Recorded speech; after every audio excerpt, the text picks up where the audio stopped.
قبلہ اور میری اکٹھی کٹے گی. قبلہ کے سر پہ رکھ کے قرآن پوچھئے کہ ایران میں سب سے پہلے جمعہ کب ہوا؟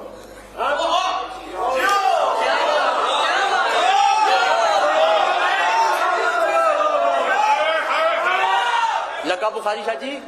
ایران میں سب سے پہلے جمعہ 1970 میں ہوا.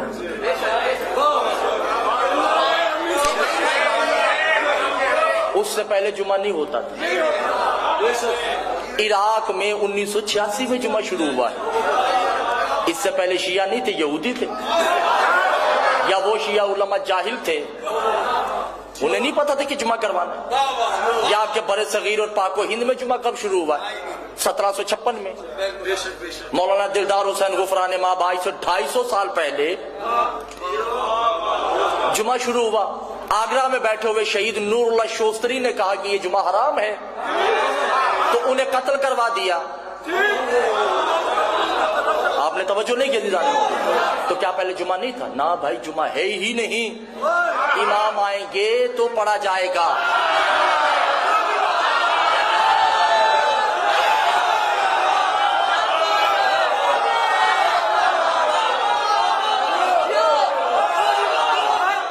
اور یہ میری نہیں، آپ اٹھائیے صحیفہ کاملہ بھی لائیے. سرکار ابھی بھی واجب عینی کی صورت میں پڑھا جا رہا ہے، واجب تخیری کی صورت میں پڑھا جا رہا ہے، تب بھی غلط ہے. واجب تخیری بھی حرام ہے. تخیر کسے کہتے ہیں؟ دو واجبات میں سے ایک کو اختیار دینا. ایسے ہی ہے نا؟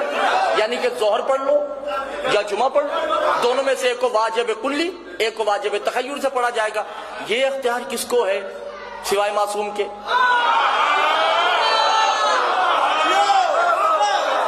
اور دوسری بات یہ ہے، پاکستان کے سب سے بڑے عالم جنہوں نے اسلام آباد میں علم لگایا تھا، کیا نام ہے ان کا؟ دیکھیں، مفتی جعفر حسین. کیا بات ہے، ماشاءاللہ، بہت بڑی ہستی گزری ہیں. ٹھیک ہے، ان کی کتاب ہے جس کا نام ہے صحیفہ کاملہ، ترجمہ کیا ہے، پڑھ کے دیکھیں ان کی دعائیں. انہوں نے خود کہا ہے کہ جمعہ اس دور میں ساقط ہے. نہ مفتی صاحب نے جمعہ پڑھا نہ پڑھایا. یہ امام آئیں گے تو پڑھا جائے گا.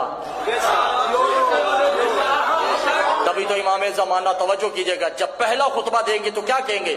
یا ایھا المجمعین تخت الراس ہی، اے میرے سپاہیوں، ان جمعہ پڑھنے والوں کے سر کاٹ دو کہ انہیں جمعے کی معرفت نہیں تھی.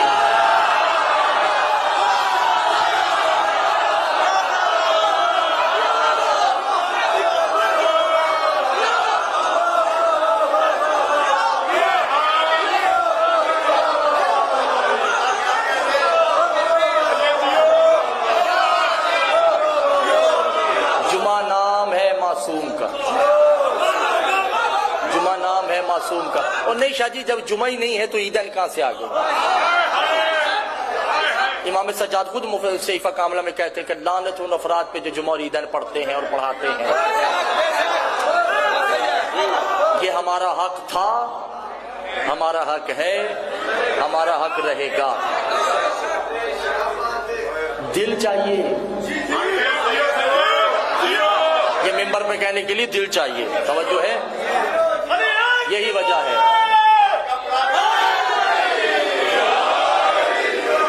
یہی ہے کہ جب